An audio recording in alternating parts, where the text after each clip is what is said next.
episode, we find out meteorites are the new superfood. Smallville is the land of the weird and home of the strange.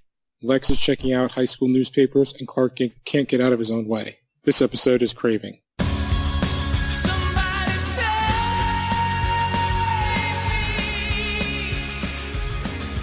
Hi, I'm Lou Gonzalez, and with me, as always, is Barbarossa, Alan Muir. Hello! I'm trying to do my best, Mr. Doubtfire. I definitely got it. This was a really interesting episode for many reasons. It had a sex offender. Yes. The first, which something that should totally not be in this episode. That part confused me because wasn't he a college professor? Yeah. No. I think he may have been like. Because that was the part that confused me. If he's a college professor, then the youngest a student could be is like 17. Like, it's still not good, but you wouldn't be a registered sex offender over it. Yeah, because there's that throwaway line of Lex saying you're so-and-so relationship, and the lines, do they have you registered? Yeah, he said that Small you have you registered.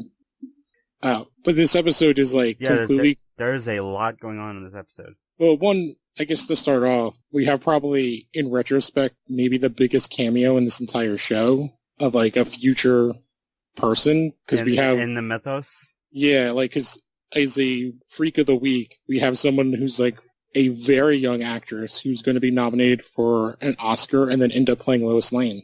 Yeah, and when I first found out about it, I was so mad. And that she was playing Lois? Yeah. Yeah, I don't mind her in that. She's the least offensive thing about those movies. Yeah, but she's a little too good. I mean, in Man of Steel, how quickly she finds out, how quickly she tracks down. Oh, Clark and all that stuff. Yeah, I don't mind the idea of her. Then again, I was comparing that to the Christopher Reeve Superman, and then that movie Lois Lane is a terrible writer, because that movie got ruined for me by the Honest trailer. Oh yeah, well that's the whole problem, which I don't mind. We're not going to talk about this episode right now, but like I don't mind the idea that Lois finds out that he's Superman, because if she's supposed to be basically the world's greatest reporter, like there's no comparison to her in real life, but she should be able to figure that out. Like he's so bad at keeping that secret. So unless she's like, she can't be both like a Pulitzer Prize winning, like multiple Pulitzer Prize winning reporter, and then be like, oh, the guy standing next to me every day, I can't tell that he's this other guy who I see face to face all the time. Yeah. Those two things like never work, which is why I think in most of the time, whenever they have Lois not knowing, it's like a really hard thing to write around, because the only way to do it is to make her absolutely a moron. True. Also, we have officially hit the 210 mark. We have 210 left. Then we're done. Then this Herculean task is finished. Oh my god, that's so many. Yeah. But I think we're close to the halfway mark of season 1. Let's see, this was episode 7. No, we're a third of the way. This is a third of the way through the season. Yeah. Yeah. Alright, so let's get back to this episode. I actually think overall it's a pretty good episode, but our Meteor Freak of the Week is Jody, played by Amy Adams. That's correct, the actual Amy Adams. We start her off where she's in a pretty terrible looking fat suit, and basically everybody at school makes fun of her. She has eating problems, and she's at home making something that I guess was weird in 2001, but you basically pay up the nose for today, which is like a kale shake or a veggie drink. Yeah. Like, it was really funny watching that, and people are like, oh, it's like today everyone like, oh, where did you get that? What did you put in it? How much ginger? Like, how much kale? It was just such like a different thing of the time. Jody drinks her Meteorite veggie drink. It starts working very fast. She's made fun of at school. Pretty much immediately after that, we see that she loses weight. So this is like Jody 2.0, where she's like not skinny, but she's kind of, where I think they show she lost like 20 pounds in like a day, something like that. And then the insane thing about this episode, Amy Adams, like, she looks good in this episode. She looks better in Man of Steel, and that was like a decade, that was like a decade later. Yeah, I know. I actually should look up and see how old she is when this is filming, because I actually agree with you. It sounds weird, but her eyes looked weird. She was born in 1974. Oh my god. She's like 44. Yeah, so she was 27 in this episode. She looks way younger. She looks like she's younger than everybody else in the show besides Pete. I would say of all the characters, Pete looks the youngest. But yeah, she's older than Rosenbaum. Man. That is crazy. I guess back to the plot real quick, though. So we see her get skinny after her day of school getting bullied. Pete stands up for her. The next day, she comes back. She's thinner. She asks Pete out. Pete's kind of stunned. And they decide to go to Lana's birthday party, which is kind of hits with our first two B plots, which is the main one, Lana's having her birthday party. Her aunt's basically taking it over and going full super sweet 16 on the whole thing. They even rented out Lex's castle. And then the other part of it is that we get the return of Whitney, because I don't think we've seen him in like an episode or two. And he's here for like 5 minutes where he basically got a tryout for Kansas State University. It's more of a, hey babe, later babe. Yep. He's just like, oh, can't go to your birthday party. Like, or he actually says like, oh, I don't know, it's your birthday party. And she's like, no, go. So he's there and gone. This opens up the door for Clark. And it's kind of implied, I think, that Lex may have something to do with why Whitney got the tryout. It's not explicitly said, but I think even Lana gives him the look of like, did you have something to do with this? He all but confirms it. Yeah. He even makes a comment about it. All right. And his like, his line of saying your current escort to your party is better than the one who would have been. Yep. Referring to Clark. The other B plot I kind of want to leave on the back end till after we go through all the other stuff, because it's what I really want to get into. Which is the Lex side story. But back to the main plot. So it's another day of school. Jody goes home. She loses. Now we have like 3.0 where she's basically actual Amy Adams, no longer wearing any sort of suit. Her dad has to go and leaves. And then he leaves the house. She literally eats everything in their house. And what I wrote down as just a stoner montage. It's like, no, but she attacks food like a rabid raccoon. Like, she's not eating, like, whole things. She's ripping things open, like buns for hot dogs, and just shoving them in her face. Like, it must have been both fun and disgusting. I really hope they didn't have to do more than one take. Well, if you notice, they don't show her, actually, they show her, like... Put stuff in her mouth, but she never swallows anything. Yeah, and also, there's a certain line, there's the way that it's shot, you don't see her, you see, like, her chin and stuff, you don't see above that. Oh, so it might have been like a double? Yeah. Okay. It was still like, it was just like a funny way to show like somebody like starving, like it was nonsensical eating because she was like ripping through stuff but not finishing anything. She was just like, nom, nom, nom, nom, nom, like Cookie Monster style. Like that's how it looked like. Like she was completely just like throwing food at her face and then most of it's hitting the floor. Yeah, and then she does the part where everything starts to go wrong. She gets in the car, starts driving, hits the deer, and then she turns into a monster. An actual monster. She, like, it doesn't look like she hinges her jaw, but otherwise it doesn't make any sense. But, like, her mouth opens, like, a good 1.5 feet wide. Yeah. But, like, as they kind of show it later on, she is, like, a leech. Just vampires, they're fat. Which, again, this is, like, our second vampire-esque episode. So we had the heat vampire, and now we have, like, a fat vampire. I think that was actually the term. Yeah, Chloe says something like that. Yeah. So basically, and Lana's party, Pete and Jody are going together, so she's trying to lose weight, so she has a crush on Pete. I don't know if I would say crush, like Pete was nice to her, and she just wants to go to the party. Oh yeah, she wants to go to the party. She likes Pete, though. I think it's more like, oh, Pete was actually nice to me when I looked like how I looked before, so I know he's a good person. Yeah. Like, it's not as much as she has a crush. Like, it's not like a Clark Lana thing. He was extremely nice to her at a time when she considers her worst. And, even at the end of the episode, near the conclusion of of this plot, she has the choice to devour him or spare him, and she spares him.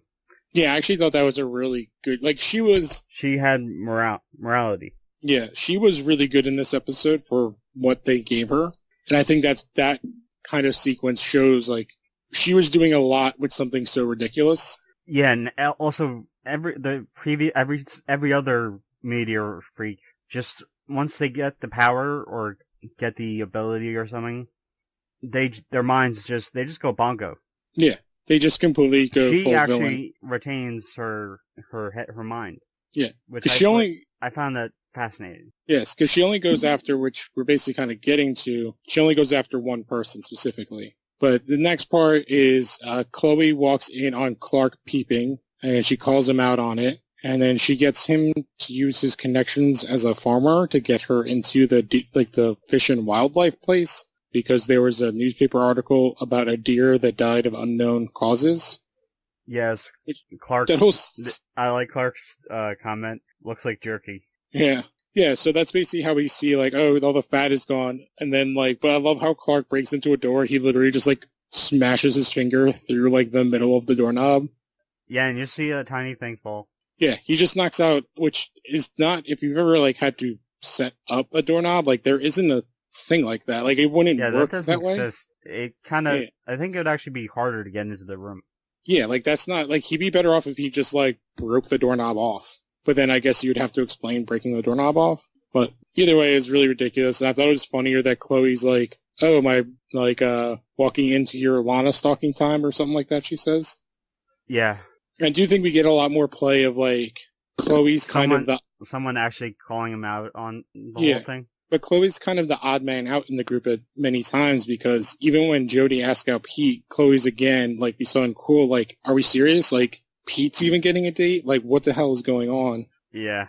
So she's kind of like, because it seems like Pete knows that she has a thing for Clark, so he's not even trying. So she's like double friend zoned. Let me see. So, well, that something is going to be shoehorned in next season. Yes, yeah, I know. There's like they start getting into all that stuff with their relationships. The next bit we get is Clark is being Lana's assistant, and she basically gives him the story of her last birthday. With her parents. Yes, with her parents at a drive-in, which was actually a good scene. I do think Kirk does a good job throughout the series. Like, whenever she's on, when she's not doing ridiculously dumb stuff, she's fairly good when she's being a normal human. Yeah. And then the next thing we get is it's now the third day in school on this episode, and Jody says that she has the stomach flu, and then as she's walking away, we see the guy who was bullying her before. Dustin. And she gives him, like, the come hither eyes, and they takes him to the boiler room of the football field?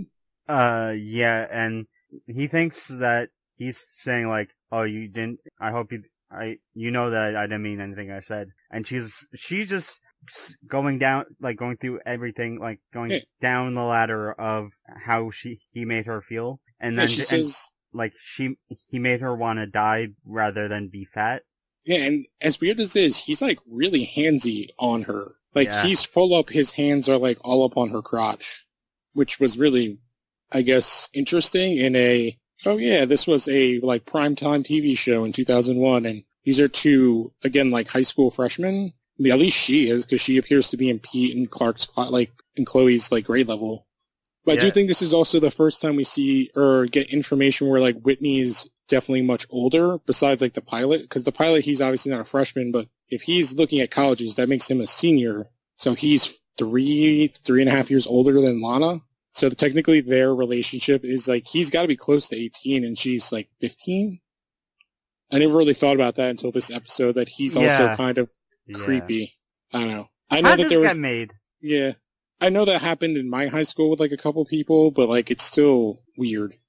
But I guess as long as they're still, I guess you can kind of write it where he's like young for his grade and she's old for her grade. So maybe they're only like 2 years apart, so he's like a young senior, so he's like gonna turn 18 like at the end of the year, and she turns 16 like right at the start of freshman year, or 15. Still weird. But this is basically when we get to the end, like you were talking about. Chloe's weird at lunch.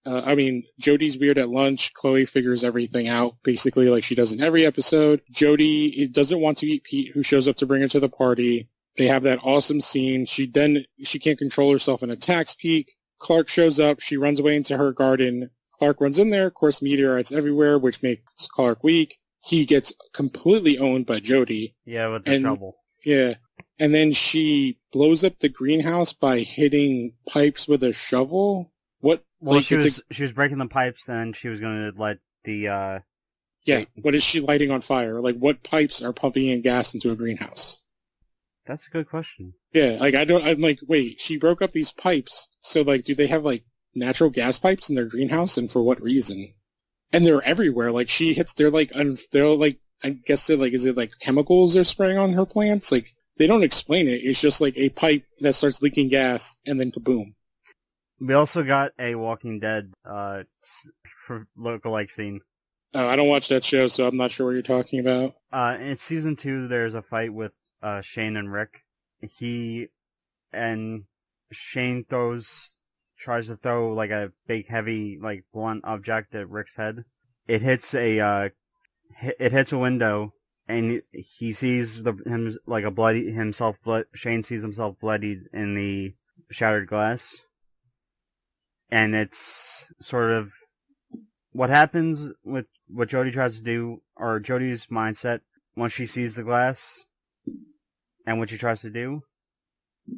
Yeah. So like she's kind of already like seeing that she like being skinny didn't help her, and she just is again suicidal because that's what she's doing. She's trying to kill herself, and I guess she would be knowing that she would kill Clark too since he was there. And it's also the exact same kind of thing, but in reverse of what they did with the X-Ray episode with Tina. Yeah. Because she does it and she goes evil. In this one, she goes from being crazy to, like, deciding not to... There's no redemption. Yeah. But although she did not kill the other student, he's in a coma. So she's not a murderer. Yeah, and she did... She was going to eat Pete, but Clark came in to foil the plan. And all he got was just his head slammed on the... He got a concussion, but they didn't... I don't think they really knew what that was at that point. Yeah. But I guess to wrap up the main part, as the building is exploding, Clark does something that we don't see on camera. Yeah, it happens off screen. I would assume he, like, super speeds them away, because his shirt and everything is fine, but, like, Pete comes outside when he hears the explosion. He gets woken up. Well, can I just explain my issue? Mm-hmm. If you sort of I sort of had a map in my head of like a sort of the layout of like the area. Yeah, a layout, and from when you leave the house, the greenhouse is sort of like a diagonally away, and Pete exits the house, and Clark and Jodie are behind Pete. So I don't know how he did that with how they got there without Pete not seeing them. I guess, like, because I completely agree with you. He would have either had to walk past them, or Clark moved them there after Pete came outside. And even then... Pete would have had to have felt the wind. I don't know. Like, it goes to what you were saying before we started. Like, this is kind of Pete looking like, what the hell just happened? There's no way. Like, he makes a face where he's like, you guys weren't there a second ago. Yeah. So my only thought is that, like, Clark covered her, and then once the initial explosion is done, he sped her out and just was there to be close to Pete. But, like, still, like, Pete's just like, yeah, you guys were not there a second ago. So the last part of this episode, again, Clark flaked on the party. Lana and Lex have their first kind of thing together, and there is kind of a moment between them, which I think is them kind of like slowly planting the seeds, because that becomes a thing. And then Clark talks with John and Martha, and then decides to go to see Lana to try to fix something, which in that moment we did get a really good couple of lines from Jonathan and Martha. Yeah, about sacrifice. Yeah, they're like, if you're going to lead this life, you're basically like sacrificing a bunch of other things. And Clark says, well, maybe I don't have to sacrifice that, and it's not this time.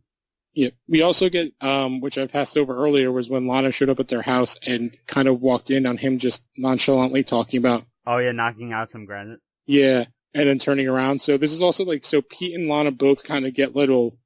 glimpses. Things, yeah. But he does show up, and then he basically set up a drive-in movie at the farmhouse. Like the barn, I guess. Yeah, and it's of the... Same cartoon, the Bugs Bunny cartoon. Yeah, high driving hair. And that's the end. High diving hair. Yes. And that's the end of the episode. The one part we skipped over, which I want to get to now, was kind of the C plot of this, which is Lex's story. So I think this is 100% after you told me, I think it was either in the first or second episode, about the rumor that Lex has meta powers. I was like, oh shit, this is like exactly what they're setting up here. Yeah. And I never noticed this before. Basically, Lex is talking to his, I guess, general doctor? I think it's a company... Physician or something? Or insurance check? No, it's a physical.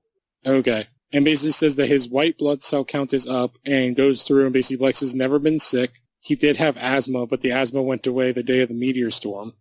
So then he wants the doctor to run the test, even though the doctor doesn't think it's necessary. But the doctor does imply, like, this would be weird anywhere but Smallville, and does, like, the whole, like, people think that everything bad happens here is because of the Luthor plant.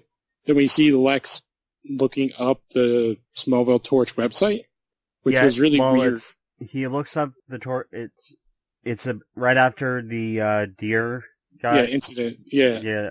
So basically, after Chloe would have written her piece on the deer, and he tries to meet her, and he runs into Clark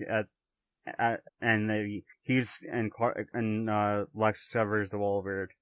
Yes, and he basically tells Clark that like that day changed him. Like he wasn't the whiny little brat after that. Yeah, he wasn't the spoiled rich kid. And that he used this thing as a strength and not a weakness. That he was different. We do also get the first mention of Chloe's dad, Gabe, who is the guy that runs the plant. Yeah, and there's also the first mention of Lex's mother. Yes, and we do also get more. He tells Chloe, "Oh, let me know what you're doing in the summer. I have some ins at the Inquisitor," which is a callback to Roger from I think a couple episodes ago. Was it X-Ray? Yeah. Again, yeah. Chloe reveals that basically no one believes in this except for her and Dr. Hamilton, which then we see Lex go and meet Dr. Hamilton. He does that twice in this episode. Played by the incomparable Joe Morton from Blues Brothers 2000. That is the worst thing to possibly give as his first credit. I know. I just said... I've seen that movie a bunch of times. Yeah. But yeah. Yeah, he's also known for... He's a fellow... DC Cinematic Universe guy. He was in Batman v Superman and Justice League as Silas Stone. That's Cyborg's dad for the less nerdy. But I would say his biggest kind of nerd cred is that he was Miles Dyson in Terminator 2. And he was also on Eureka on the Sci-Fi Channel. Okay. I know that show, but I never watched that show. It has a lot, it's another show that has a lot of geek cred. I felt like, I think I remember that one. That was like one of the stages where like Sci-Fi would have like a really good show and they would run like 2 or 3 years and they would cancel it. Oh no, Eureka ran for like 4 or 5 years. Oh wow, you got lucky. Sci-Fi usually doesn't give shows that much time. Yeah, they killed Stargate Universe. And they killed Alphas. Oh, that only got 2 seasons. I love that show. But going back to the main plot of the episode. I was posting in the Phantom Zone pod chat, and Arlen said that basically just posted that whoever did the lighting for Amy Adams should have been fired. Oh, for this episode? Yeah, based on the way she looks. Oh, so I didn't know he ended up actually watching it. That's funny. No, he just looked at pictures. Oh, okay. Yeah, she always looked like she had bags under her eyes, so they were giving her a lot of like bottom up lighting. Yeah.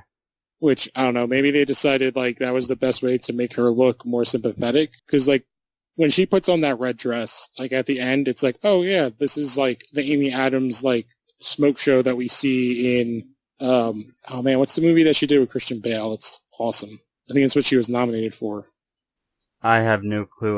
The only movie, aside from her DC stuff, I've seen has been Arrival. She was in a Disney movie. Enchanted. Well. Yeah. American Hustle is what I was talking about. Is that the movie Him and the Rock? No, that's the movie Wahlberg. No, this is Christian Bale, Bradley Cooper, Amy Adams, Jeremy Renner, Jennifer Lawrence. Oh yeah, that's the movie where they made. It's like in the 70s, and Bale and Adams are like kind of con people, and then Jennifer Lawrence is. I can't remember whose wife she is. Oh, she's Christian Bale's wife, but Amy Adams is like his partner. And then Bradley Cooper is like a shitty FBI agent. And then Louis C.K. is his boss. And then Jeremy Renner is like the mobbed up mayor of the city. There's like a ton of like Michael Pena's in this movie. De Niro is in the movie. What about Pacino? He's in everything these days. Yeah, no, he's not in this one. De Niro's actually awesome in it. But, like, this is the movie she got nominated for. I think Bale got nominated for. Bale put on, like, a ton of weight for this one. This is the one where he's, like, all fat and he has the terrible comb over. Okay, yeah, I think I've heard of that movie. So, to get back to the actual episode, the second time Lex meets Dr. Hamilton the first time, kind of says, like, I'm interested in the meteorites. He kind of blows him off and then gives him one of the meteorites and Lex leaves. Then later on, towards the end of the episode, Lex comes back and we get to reveal that the reason why Dr. Hamilton, who is like someone that worked, I guess, at NASA and worked on moon rocks, because he's a mineralogist or something. Yeah. And he didn't get ousted from everything because of his work with the meteorites. He got ousted because of a relationship with someone who was apparently underage. Yes. A student of his. So Lex doesn't sort of blackmail him, but he does cut him $100,000 check to like further his research and also to have access to it. And this actually is my favorite scene of this episode, and only because of like one line that Rosenbaum delivers, which is when he goes like, "Oh, this could take years." You know, that's what Hamilton says, and Lex just like leans into him and goes, "I'm a patient man," and then just like backs up and like walks away. And I was like, oh, that's like one of the few times, like one of the early shots of like, again, like Lex being this kind of. Like being him from the comics. Yeah, like it's not like he's sinister, but in this like quiet, calm, like really, like present. Like it's hard to say, like he's not wahaha mustache twirling. He's like, I can destroy you. I will destroy you if I need to. And he even says like, oh, why do you, like Hamilton says like, why do you want this stuff? And he says, I only reveal that to people I trust. And then just like leaves. Yeah. It is, I think it's like a great scene of early Lex. So that also goes into like, he's my, I guess, best performer of the week as well. Mostly because we also don't get much Jonathan and Martha in this episode at all. They're only in like 2 scenes. It's going to be a while, but I can't wait till we get to the, until season, I think, 5 or 6. Where is that when he gets taken over by Zod? No, that is the beginning of season 5, I believe. But no, I'm talking about the epic scene where he's in the special 31 something, prison he has for metas, or meteor freaks. It's the episode with the race. It's a racial. I don't remember this at all. It's the episode with the farmer who can like burrow underground. Yeah, I'm like completely drawing like a blank, but we'll get there.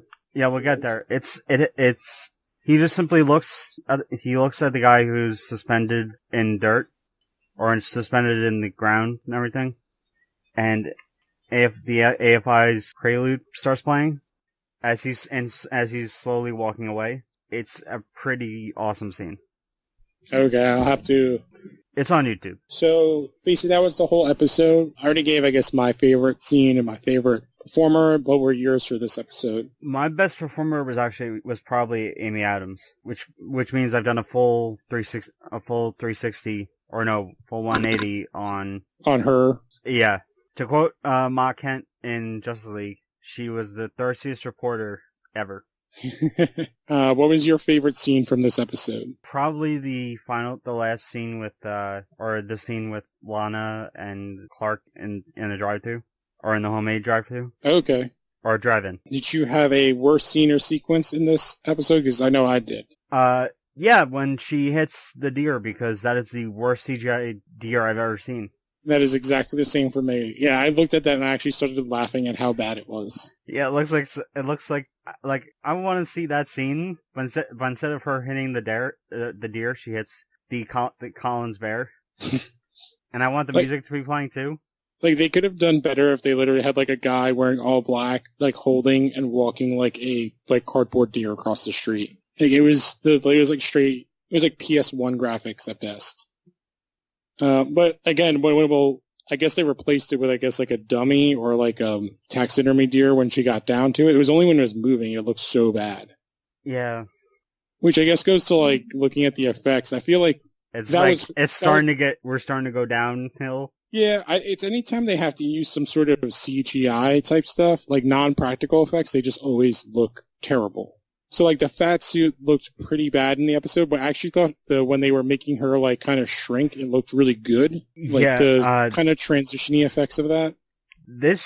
I like when they do episodes like this, where they do genre episodes, where it's like superhero meets horror, because that shot of Dustin looking emaciated. Oh, yeah, I immediately thought of, like, thin, like, that's all that came to my mind is, like, the Thinner movie, well, book and movie. The Stephen King one? Yeah, that's terrifying. But, like, yeah, he looked, it was definitely not the same actor, but, like, whoever it was looked great in that, like, emaciated makeup. I guess it was also good because we only got to see it for, like, 4 seconds on the screen. I think he said, like, 3 words. No, he only says, help me. Okay, so he says 2. But, yeah, I thought that was really good. Yeah, and the thing with practical effects, the less you see them, the better they are. Yes. I don't think she was connected to any comic book character, really, from what I looked up. So there's no real origins or anything. The only Easter egg I really had, which was when Whitney shows up for his 3 seconds. Somebody says something, and Clark's response is like, oh, Scout's honor, and then, like, walks away, which was obviously like a reference to him being the big blue Boy Scout. Oh, yeah, it was Scout's honor? Yeah. But, like, nothing else really was, like, kind of, like, deep. I've got some goofs. To quote IMDb, when Jodie is making her shake, she adds some ingredients, blends them, then adds some more, but does not blend them again. However, when she pours the shake, there are no large lumps in it. And when Clark and Chloe begin their investigation on the deer, when Clark pulls the blinds, you can see the shadow of the crew equipment on the left side of the blinds. Oh, I didn't notice that. I noticed Chloe's shadow. I was like, why are we seeing her shadow on the blinds? Lex's letter from Metropolis has a state abbreviation of KA, printed with 1 capital, 1 lowercase. No U.S. state has that abbreviation. Yeah, is Kansas KN? No, Kansas is KS. KS, okay. So, they probably had some Canadian in Vancouver make that prop. And the last one, in one establishing shot of the Smallville High School, the building's actual name, Vancouver Technical School, is still visible on its front. Okay, you did remind me, there was one other thing I saw, which was, so this is our first time seeing the Smallville Torch website. That website was actually active during the show. Yeah. And they would update it. It's down now, because obviously... the show's been off the air for almost a decade. Yeah. The other thing was, this was our first Lois Lane from something else in the series, and it's the newest Lois Lane, so it wasn't one, it just so happened that she would become Lois Lane, while the other 2 cameos are from people who were Lois Lane previously, and then the Lois Lane of this actual series. Who were the other? Oh, yeah.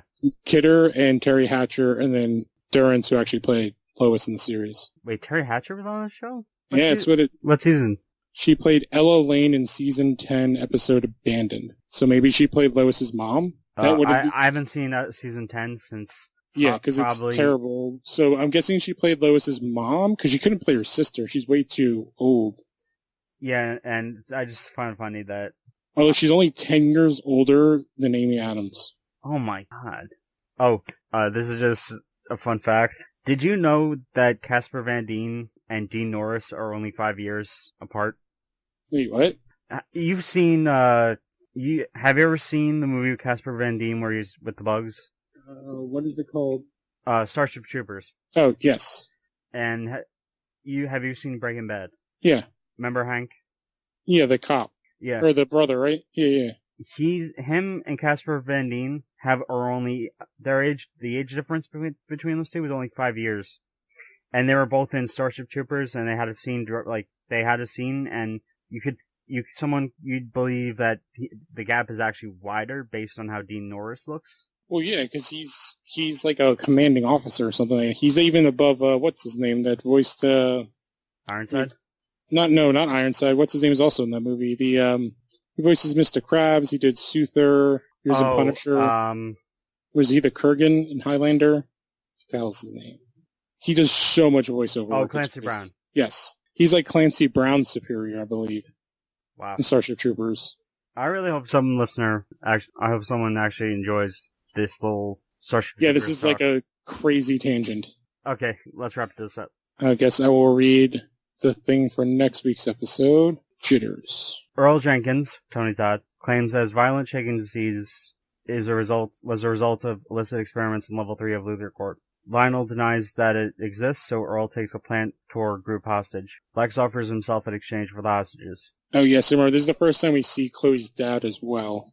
And he's played by a former Stargate SG-1 alum. Oh, nice. I watched that show a million years ago, and I think I only made it like 2 or 3 seasons. I love that show. I love that Stargate Atlantis universe. I bought the comics. That's how much I love that show. So, plugs if you want to go ahead. You can follow me on Twitter at TheAlanMuir. You can follow me on Instagram at ComicsBoy. Next month... Wait, when's this coming out? Like, a month from now. Okay. By the time this comes out, E3 will have come and gone, and Emmett Watkins, myself, and Hunter Davenport will be doing a E3 Fallout or E3 postmortem special episode of Video Game Hour. So look for that on lossorrow.wordpress.com. You can find my writings on lossorrow.wordpress.com, and you can find other people. You can find Lost Horror Podcast on lossorrow.wordpress.com, and that's it. All right, and I'm Lou A. Gonzalez everywhere. Pretty much don't use Twitter, but you can see me on Instagram. I think this will come out right around when we did the movie reviews for Fantastic Four and then The Incredibles, where basically I had to try to defend the Fantastic Four because I didn't think it was as bad as everybody else. Yeah, it's not great. It's not great, but it's not. It has some good bits. Yeah, it's not the Fox Daredevil. It's not either Ghost Rider. It's not Spider-Man 3. It's not X-Men 3. It is definitely better than those movies. Well, Invisible Woman is... Yes, she is terrible. Yeah. That's like the entire podcast is basically being like, well, she's just... Everything about that, how they portray that character is just really bad. But you can go listen to us all talk about it. Don't forget to join the Facebook group, facebook.com/phantomzone. We talk about comics. We talk about comics media. And don't forget to listen to the Phantom Zone podcast. And also in the summer, we're going to have a special set. We're going to be doing a special thing for the group since certain people in the group have been asking for it since we launched the podcast. So more on that to come. Yep, and you'll see, there won't be any other CW ones, but there'll probably be a Luke Cage show around this time, because that comes out soon in a couple weeks. As everyone has given up on Supergirl, including myself. And me. It's sadly very bad. But that's pretty much it. We'll catch you on the next episode. I'm Lou Gonzalez. I'm Alan Muir, and this podcast stands for Truth, Justice, and the American Way.